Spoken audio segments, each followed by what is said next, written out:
Warnings over the use of disposable barbecues after a weekend of wildfires across England as the heatwave continues. Have a look inside. Yeah, the weather and the drought in many areas is dominating the inside pages for lots of papers. So this is from The Times this morning. The Environment Secretary proposing a national grid for water, a bit like electricity, so taking water from west to east, because it's a lot wetter in the west. But I mean, it's just these pictures that we're seeing now from across the UK, which just blow your mind, really, don't they? So this is Colliford Lake near Bodmin in Cornwall. This is a football pitch in Peterborough. Cricketers here, look at that one, playing cricket in Peterborough as well. It just shows how parched the land is. Of course, there was a story yesterday about the properties in Surrey that were without water. There was a reason for that, to do with the water treatment plant. But of course, people will worry about water supply. This is a village in Bedfordshire, which is right at the end of a water main and slightly uphill, where they've been having to take measures to fill up to make sure they've got water. Lots of people, I used to live in a place in the south of England, which is currently under a hosepipe ban, where there was no mains water, and people in places like that, of course, will worry, you know, is their water supply, groundwater supply, going to carry on? Will it still be okay so deep down under the ground when it can't easily be monitored? Lots of infrastructure changes are going to have to come on as the weather continues to change.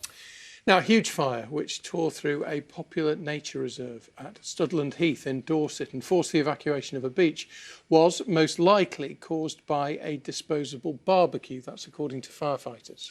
The hot weather and drought conditions have led the Met Office to issue its highest alert for fire severity over the weekend, warning there's exceptional risk of blazes spreading. Will Batchelor reports. The true cost of a disposable barbecue. Firefighters say this huge blaze, which tore across Studland Heath in Dorset, was almost certainly caused by picnickers trying to cook food on the Tinder Dry beauty spot. After battling the flames all night, they found a disposable barbecue among the ashes.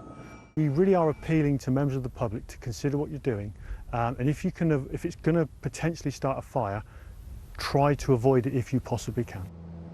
This field fire near Chelmsford was one of 75 tackled by crews in Essex in just 24 hours. It covered 91 acres, and containing it required the help of local farmers. If you were downwind, you wouldn't have kept up with it running.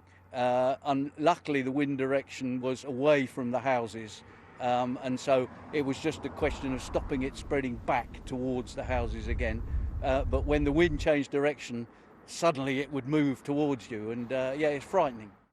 And in North London, this grass fire billowed smoke across the busy M25 motorway.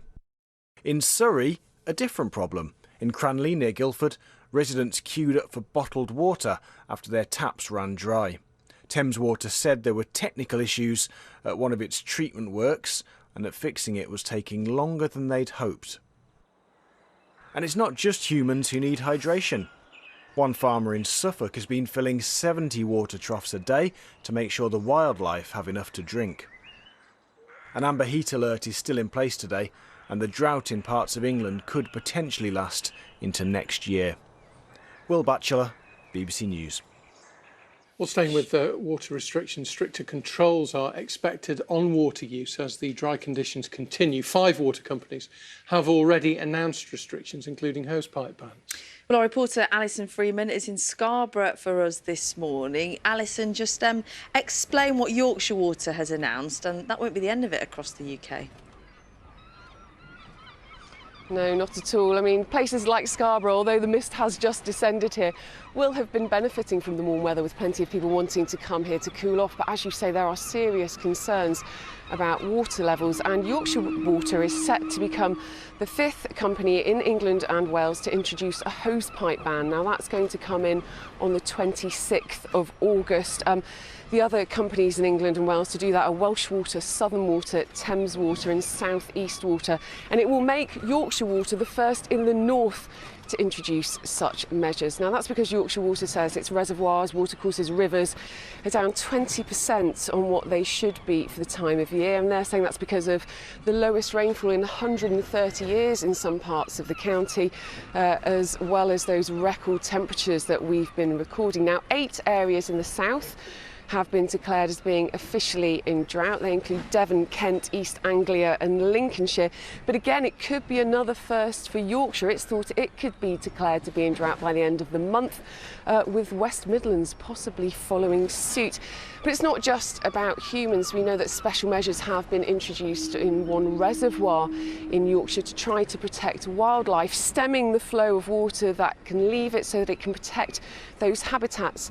There's also been some restrictions on farmers in Fife in Scotland. They've been temporarily banned from using water from the River Eden to protect their crops. Now, the Environment Agency says essential water supplies are going to be safe, but people need to rethink the way that they use water. Shorter showers, of course, reusing water from the house, in the garden, and only using household appliances that are fully loaded.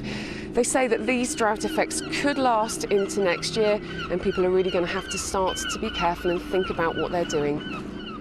Indeed, Alison in Scarborough, thank you.